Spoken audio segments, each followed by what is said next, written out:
Hello. Today we're going to be discussing understanding three-dimensionality. And what exactly does that mean, right? So let's just start to talk about it. For this presentation, we're going to sort of be discussing what three-dimensional artworks are. And what three-dimensional art has is it has height, width, and depth compared to two-dimensional art, which only has height and width. All right. Three-dimensional art, commonly referred to as 3D, occupies physical space such as bronze, sculptures, or a ceramic vase. So if we take a look at the piece to the left of us, Deborah Butterfield's piece, it occupies physical space. You can kind of walk around it. It does have height, width, and depth. And so to think about this even in simpler terms, I kind of think of like a cube versus a just sort of a square. So a definition of three-dimensional, something has height, width, and depth, okay?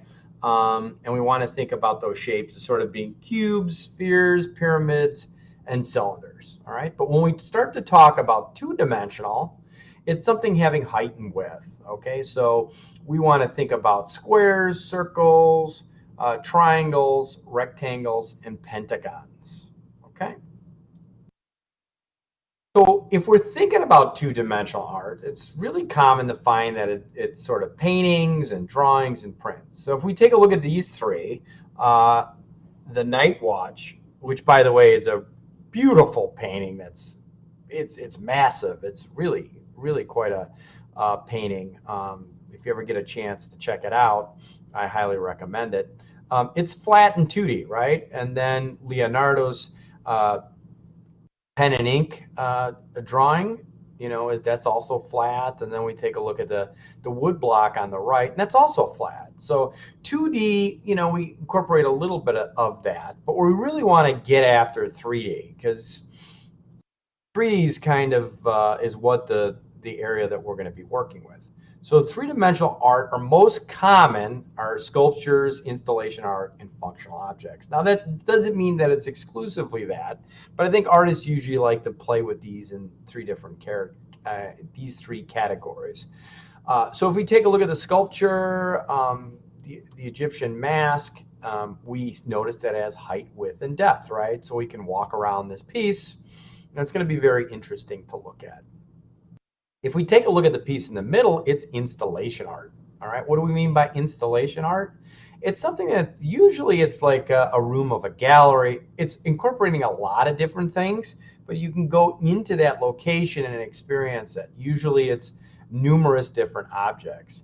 When you get a chance, check out the accompanying PowerPoint. And if you notice on the bottom of this, you can click on this. It gives you a little video about this team of people that make these really fascinating installation arts. So if you ever get a chance to check it out, I highly recommend it. And if we look at the piece on the right, something that I actually made, it's a piece of functional art. So you can kind of use it, a mug, a vase, all that sort of fun stuff. So these are sort of the three areas that you want to be thinking about three-dimensional artwork.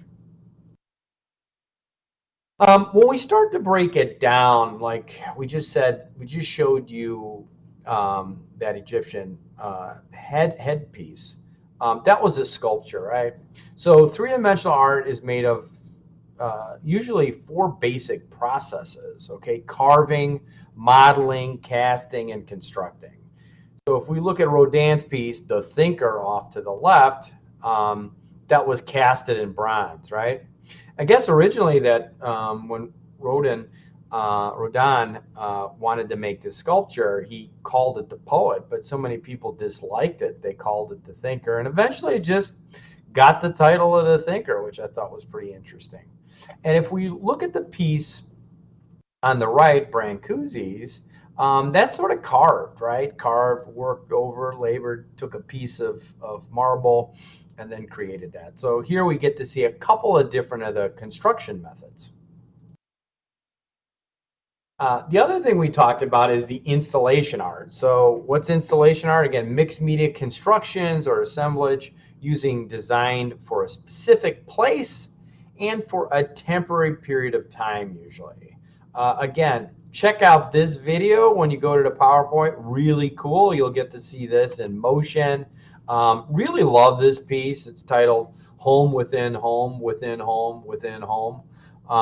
And it's kind of a transparent building, and you can actually go in and explore like whole rooms within homes that has this sort of style of art. It's really great. Again, installation art, you sort of walk in it, walk through it, usually has multiple objects. And we can also notice that on the installation art on the right. Now, talking about functional art is an object that is artistic and useful. Artists put their own personal style into utilitarian objects. So if we look at the piece on the left, this is a chair, right? But it's not just a chair. I mean, it's really a work of art.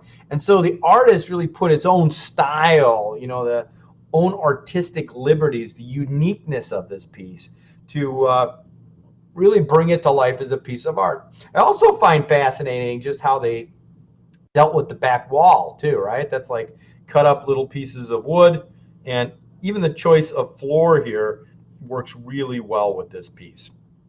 And it's just discarded wood. If we look at the piece in the middle, it's a reliquary.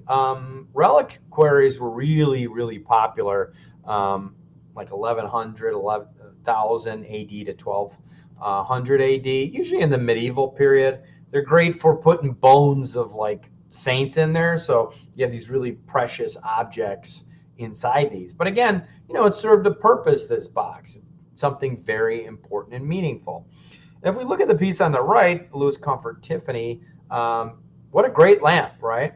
Nice use of color. Again, putting that artistic liberties to work. So let's start to talk about the difference between 2D and three-dimensional. Okay, two-dimensional and three-dimensional. If we look at Edward Hopper's Nighthawks, which is down at the Art Institute most of the time, it's one of those in the collection. So if you get a chance to go check that out, that and American Goth are over there. Two fantastic paintings. I love this one.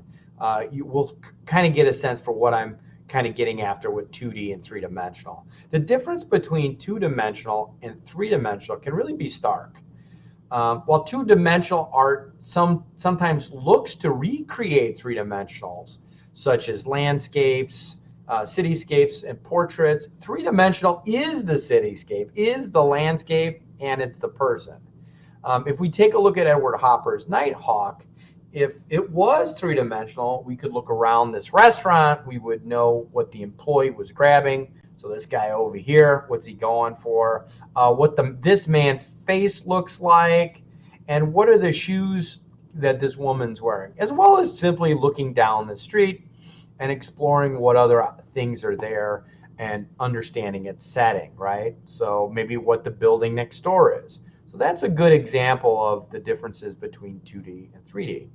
Now, one of the important things that we have to remember when we're talking about three-dimensional is point of view, okay? Photographs really can help us to understand something looks like, but doesn't really give us a complete picture of that three-dimensional object. Please take a look at the picture below and move to the next page. So let's take a look at this picture, right? From this particular vantage point or point of view, it really reads like a sort of a moving figure.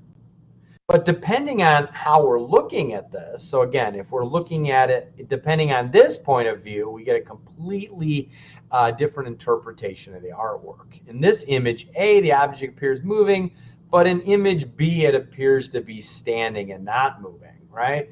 It almost seems like a silent figure that is just standing still. So when we translate those photographs, and remember, it's really just not the same thing. So I encourage everyone, get to your local museums, go travel a lot, go check out some artwork. I think you're going to be really happy seeing things in person over necessarily just kind of seeing them in a book or online. And that's just me with the piece. I don't take very good pictures, so just prepare yourself. I usually like to put myself in there so you can get a sense of scale.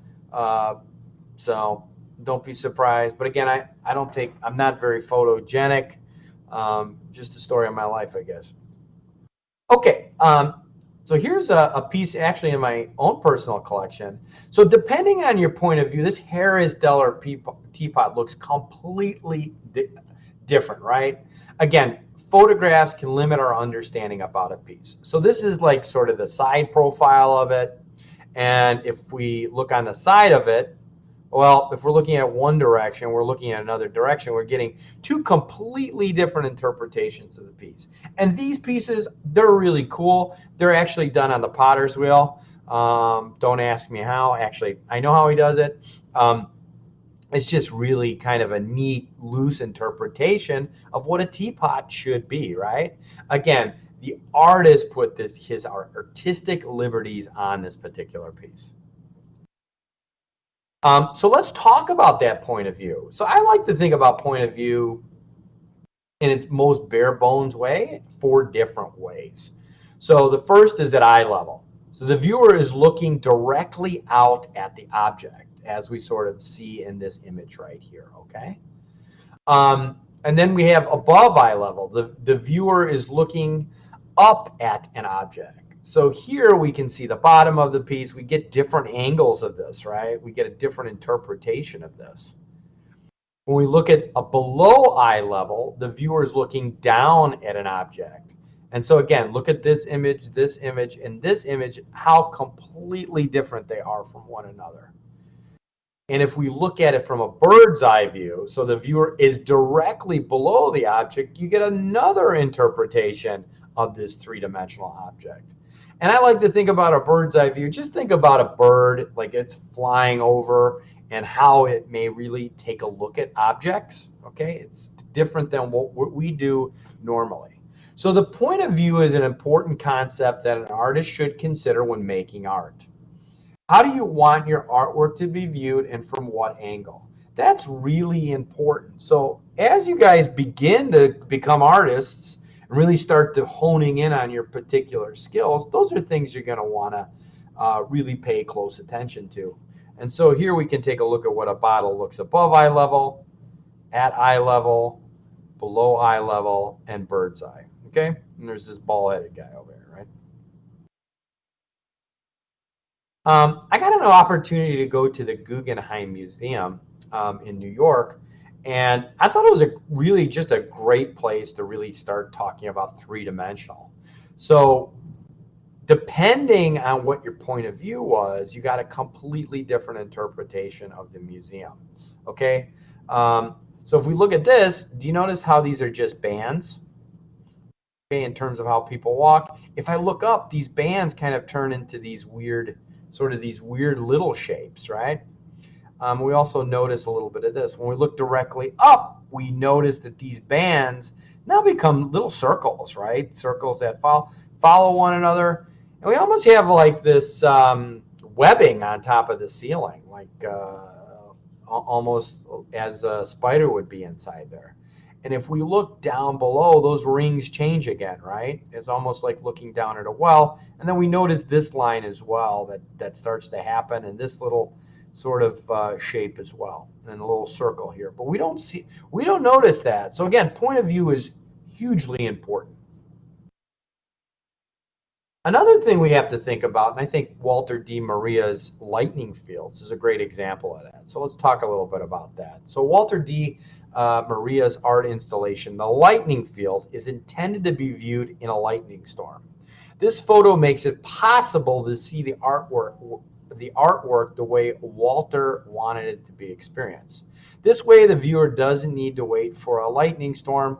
It's much safer option to look at the photo, and you do not need to go to this sort of remote location. Two-dimensional photography does have a place helping people to experience three-dimensional objects. So yeah, so I mean, you know, these flat two-dimensional drawings or photographs do help us, but again, they don't give us an interpretation. Can you imagine being there? First of all, can you imagine how dangerous this really might be?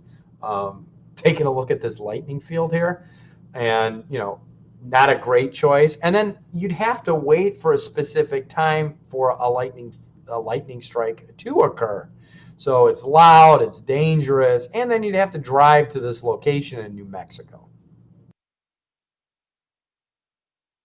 Another thing we don't get from two-dimensional as we try to transfer it into photography is we don't really understand usually size and scope of an artwork. It's difficult to look at it in a photograph. So I always like to tell everybody, well, how tall do you think the Michelangelo's David is? Is it 3 feet, 6.5 feet, 8 feet, 17 feet tall? So just, out loud, wherever you're at, just throw out that answer for yourself. Don't worry, we're not going to grade you on this. Well, it's absolutely huge. I mean, the David is incredibly large.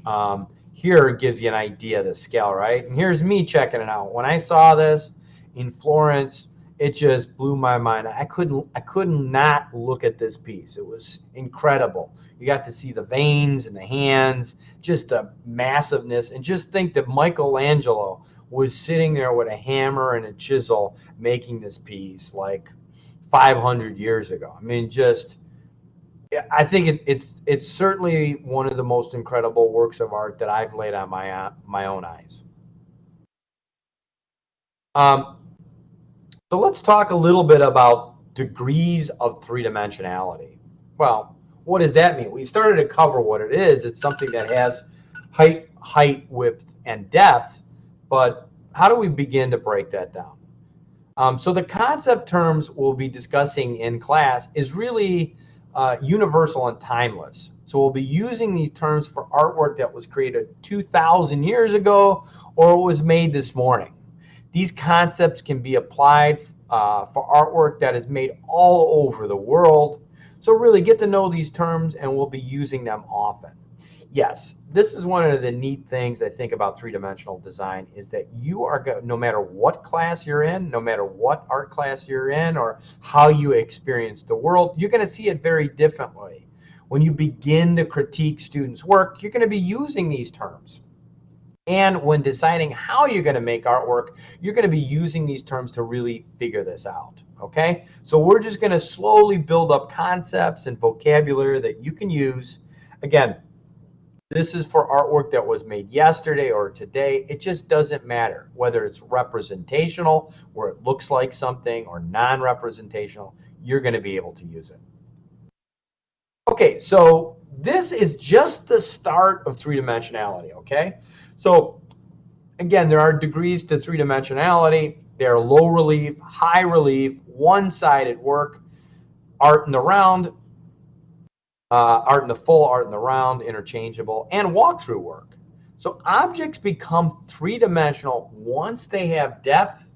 Even a little bit of depth counts, such as this gravestone that's slightly carved. So take a look at this. We got a little bit of depth. Yep, that counts. I mean, it officially counts as three-dimensional. So low reliefs that are in their shallowest form are considered three-dimensional. I mean, this has the added venture of being a tombstone, right? So let's talk about that low relief, and let's describe it. What's a low relief? Well, a low relief is a flat background which has some slightly raised areas on it. So if we take a look at this piece, you see how we got this flat background? This is from, I think this piece is in Iraq currently. But if we take a look at, again, very old, flat background, we got a little bit of depth with these guys, right? That makes it a low relief. When I was in Indonesia, I took this photo here. I got to see, again, another good example of a low relief, just those slightly raised areas. And if we look over here, we see a book that has some low reliefs, right? We got a little bit of the head popping out there. We got these like light carvings. We got this gilded work here. Just some really interesting stuff. And you see how all differently these are? We can even, you say low reliefs are the quarter, okay? You ever see on top of a building, you've got something like that. Banks love these, right? And then even some carvings from long ago. Some of the earliest low reliefs, called petroglyphs, may have been created 40,000 years ago, okay, when the woolly mammoths were around. Humans have been making art for a long time. Yeah, that's the really neat thing about art. We've been actually doing it for forever. I think that dates actually back to the Ice Age. So just think about that. So people were working on these low reliefs that long ago, that saber-toothed tigers and woolly mammoths were, roaming the plains. Now, we're going to jump into high relief, but sometimes there's an argument before I move on to the next slide that there's like some things called like a middle relief, but I kind of like just break it into these categories. I think they're just easier to understand. So what's a high relief? A flat background that has some shapes that come out more fully for a sculptural effect. So if you noticed, these people are much more coming off this flat plane, right? And they're a little bit more full than what we saw just a few minutes ago. So they're really kind of a high relief. I think even the head is broken off of this backdrop, and so is this whatever it is that he's holding. I think it's a plant. This is in the Met in New York. So that's a great museum as well. You ever get a chance to go? I took that. Just so you know, I took a lot of the photographs that you're going to be taking a look at moving forward in the semester. I love looking at art. I like checking things out. It's really great.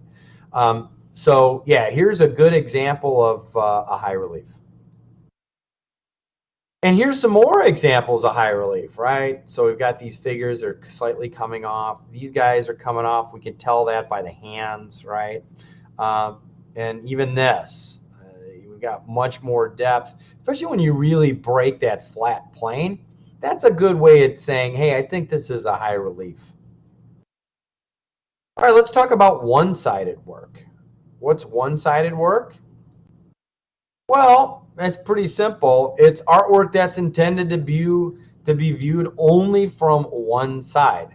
So if we take a look at Edward Kienholz's piece, notice that some pieces of this artwork come off the back wall, such as the chairs, tables, and soldiers, right? So they're not tied into anything. Kienholz wants his viewers to view this artwork from the front. Otherwise, it wouldn't make sense, right? So if we're on the side over here, we're not going to get the same interpretation of this piece. He really wants to set you up straight smack dab in front of this piece to really begin to tell the story of the artwork. We take a look at this. Now, this is non-representational, so it's not a car, it's not a tree. Notice the bench tells you exactly where it wants you to sit. So the artist wants you right there to sort of take a look at it.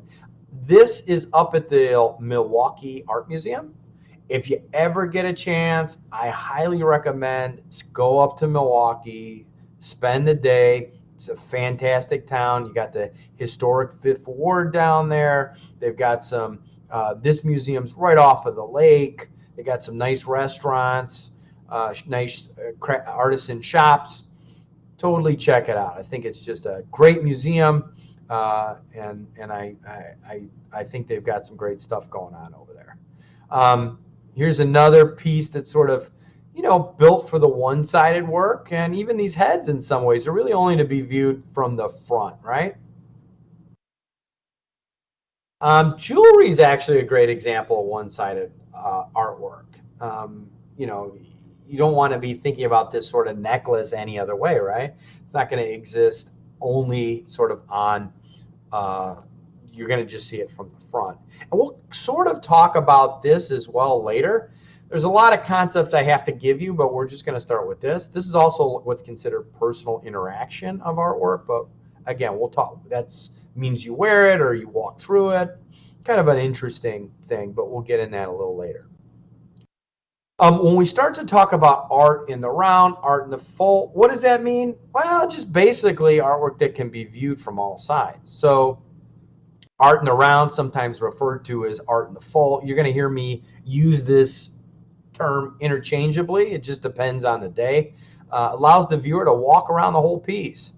The viewer can see the front, side, back of the artwork. So if we take a look at this, you know, we're going to check all of it out, okay, from any angle. And a lot of three-dimensional work falls in this category. Art in the round, art in the full. Again, when we take a look at artwork, it doesn't matter if it was made 2,000 years ago or yesterday. So this was made a really long time ago. These two were not made too long ago. All right, let's talk about walkthrough work. What's walkthrough work? Artwork that you not only walk up to, but inside. Walkthrough artwork usually has multiple objects.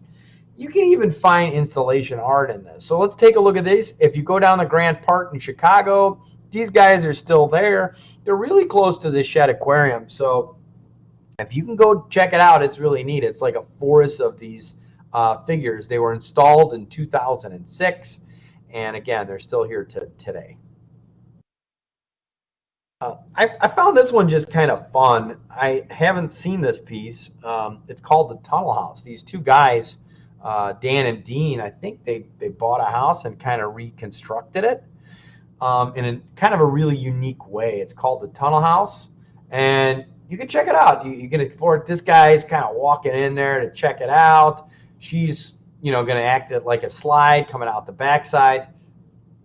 Sounds like a great, better get your tetanus shot, right? I mean, I can't imagine the splinters in this piece, but just fun. I think these are the two artists, and that's the other side from where the gentleman's walking in. But again, you can walk through and around this particular piece. These walkthrough artworks are also called installation art.